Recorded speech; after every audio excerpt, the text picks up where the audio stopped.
Hello everyone, welcome to my channel. Today, we're going to guide you to the easy way on opening your Microsoft Word, Microsoft Excel, and Microsoft PowerPoint.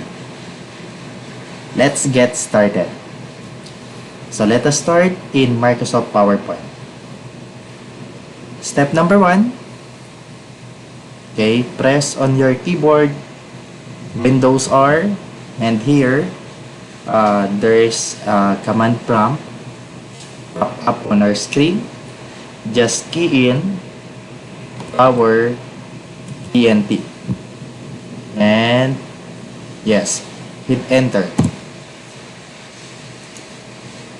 There you go. We just opened the Microsoft PowerPoint. Okay, next, let us proceed in Microsoft Excel. Press Windows R on your keyboard. So our step number 1, type Excel and hit enter as step number 3. There you go, Microsoft Excel just has already opened. Okay, next,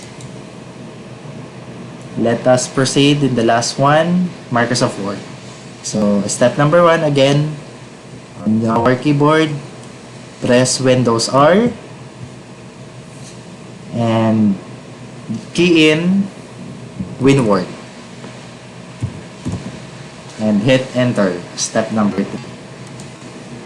There you go. So, we just open Microsoft Word this time. I want also to teach you how to key in peso sign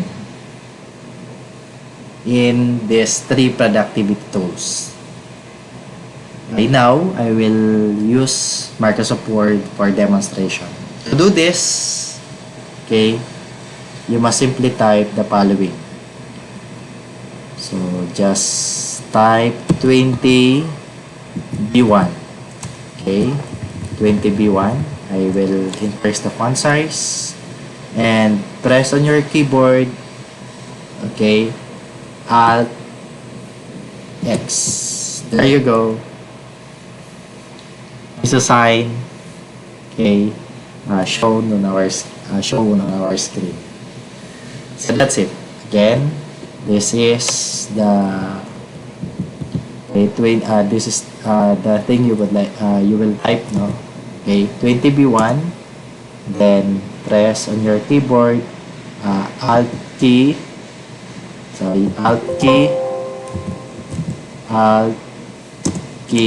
then X.